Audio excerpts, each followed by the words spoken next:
За залуучуудаа та бүхэндээ нэгэн сонирхолтой мэдээллийг хүргэх гэж байна.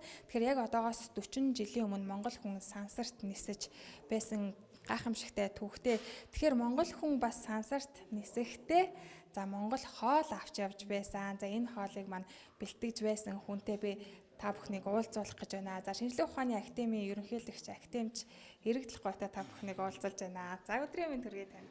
За баярлалаа, өдрийн мэнд хүргэе.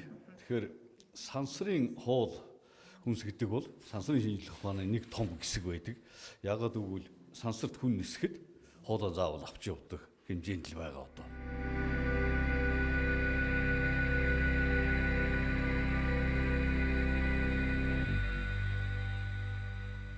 Сансрын хоолнд бол 2-3 хүн шаардлагатай байдаг. Нэгдүгээрт хөнгөн байх хэрэгтэй. Хоёрдугаарт маш өндөр тэжээлэг чанартай байх хэрэгтэй. Гуравдугаарт агаарт ингээд тарж бутраад явцдаггүй байх ёстой. 1981 он сансрын хоол бүтээж сансарт туршилсан цөөхөн орны нэгд Монгол улс оров. Дундгов аймгийн Далан жаргалан сумаас бэлтгэж богдуулын оройд шахуу хатааж борцолсон үхрийн борцны шүлөөр гүр аргачаа нисэгч сансарт нөхдөө дайлав. Хамгийн шин тэжээлтэй хэсгийг хандалж аваад тэрнийгээ эргэж атаагаад тэгээд нэг тийм одоо пүүдэр маягийн нунтаг болчихно шүү дээ. Тэгээд тэр пүүдэр маягийн нунтгийг сансар тавиачаад дээрээс нь 60 градустай халуус хийгээд ингээс ихсэрхтэл борцтой шүлв болохоор ингэж бэлтгээд тэгээ яг энэ хоолын бидний технологиор тэр Москвагийн орчинд байдаг Оросын сансрын нисгчдийн хоол бэлдэг үйлдвэрт бэлдээд тэгээ манай Гүрээ Баатарт өгч явуулсан. Тэгэхээр энэ бол зочны хоол гэдэг нэртэй. Монголчуудын бүтээсэн сансрын бас нэг хүнс нь чацарганы тосоор баяжуулсан цагаан эдэм. Сансрын туяа жингүүдл зэрэг нь нисэгчдийн цусан дах тослогийн хит эсэлтэлтийг нэмэгдүүлдэг. Үүнийг чацарганы тос хэрхэн бууруулахыг судалж сансарт туршилсан Монгол эрдэмтдийн бүтээл амжилттай болжээ. Өөрөө нисч хугацаанд бас биологийн шингэнээс аваад хадгалаа. Тэгээ бууж ирж үзээд ингээд тэр дээжинд үцхэд Хүрэгчээ Баатарын тэр тосны хүчлийн гитслийн үзүүлэлт бол яг нисхийн өмнөх хүчтэйгээ адилхан байсан.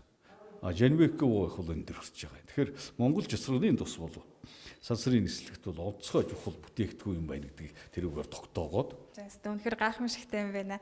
За хоёлаа ингээд Монгол улсын Баатар сансрын нисэгч гүр аргаж байгаа ураад таны хийсэн бүтээгдэхүүнүүдийг юу нь ямар хөө байсан гэдгийг лавлаж асууя.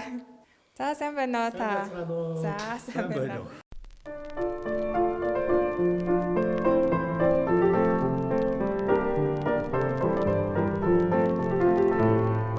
Одоо борцны шүлэг гэдэг маань иймэрхүү л одоо ууд цавнд хийцэн гэдэг шүү дээ.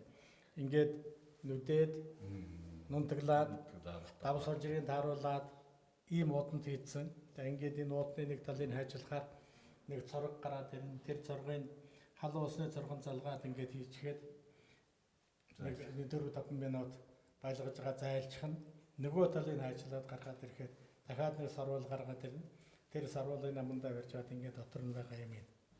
Энэ хүмүүс сансарт нисний буянд одоо их Чингис хааны аян замын байлдаанд авч явсан Монгол борц бас сансарт гарсан. Энэ бол ер нь нийлүүлээд үзэх юм бол Монгол туурхтны түүхэнд маш том үйл явдал байгаа юм л да. Тэгээ өнөөдөр ингээд өндөрлөгөөс 40 жилийн дараа одоо энийг хийж бүтээсэн энэ одоо мэрэгжлийн хүмүүс эрдэмтэд та бүхэндээ одоо бас эдэж хэрглэж явсан хүний хувьд гэхэд одоо бас талархал илэрхийлэмээр байна.